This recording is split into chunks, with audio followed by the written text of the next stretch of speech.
SFIയുടെ നേതാവാണ്. നേതാവിൻ്റെ മുറിയിൽ നിന്നാണ് ഇത് പിടിച്ചത് എന്ന് പറഞ്ഞാൽ നേതാവ് അതിൻ്റെ കസ്റ്റോഡിയനാണ് എന്ന അർത്ഥത്തിൽ നിങ്ങളതിനെ വിലയിരുത്തണം. അപ്പോഴാണ് അതിൻ്റെ ഗൗരവം മനസ്സിലാവുക.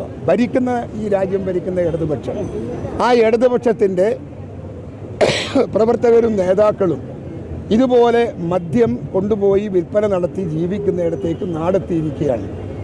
ഈ നാടിനെ മോചിപ്പിക്കാൻ, കള്ളിൽ നിന്നും കഞ്ചാവിൽ നിന്നും ഈ രാജ്യത്തെ മോചിപ്പിക്കാൻ കേരളത്തിലെ ജനങ്ങൾ ഒറ്റക്കെട്ടായി മുൻപോട്ട് പോകണം. അതിൻ്റെ തുടക്കമാണ് നമ്മുടെ മഹിളാ സമരം.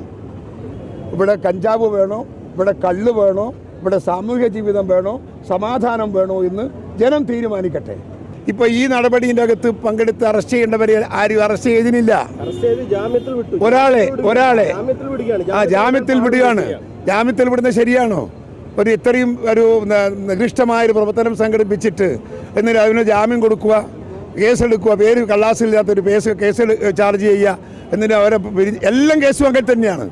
CPMൻ്റെ ആളുകൾ പ്രതിയായ എല്ലാ കള്ള് കേസുകളും എല്ലാ കഞ്ചാവ് കേസുകളും ജാമ്യത്തിൽ വിട്ട കേസേ ഉള്ളൂ. പോലീസിൻ്റെ ഭാഗത്ത് നിന്ന് കേസെടുത്ത പോലീസുകാർക്കാണ് സസ്പെൻഷൻ, അവർക്ക് ട്രാൻസ്ഫറാണ്, അവർക്ക് സസ്പെൻഷനാണ്.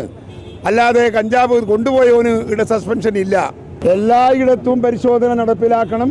ആ പരിശോധന നടക്കുമെന്ന ഭയപ്പാടിലെങ്കിലും കുട്ടികൾ മാറണം. ഇതൊക്കെ തന്നെയാണ് ഞങ്ങളുടെ ആഗ്രഹം. പക്ഷേ ആരോടാ പറയേണ്ടത്? ഏത് പൊട്ടനോടാ പറയേണ്ടത്? ഏത് മന്ത്രിയോടാ പറയേണ്ടത്? ഏത് മന്ത്രിയാണത് കേൾക്കുക? ഏത് മന്ത്രിയായി സഹായിക്കുക? ഏത് മന്ത്രി അതിൽ പ്രവർത്തിക്കുക? ഒന്നും ചെയ്യില്ല.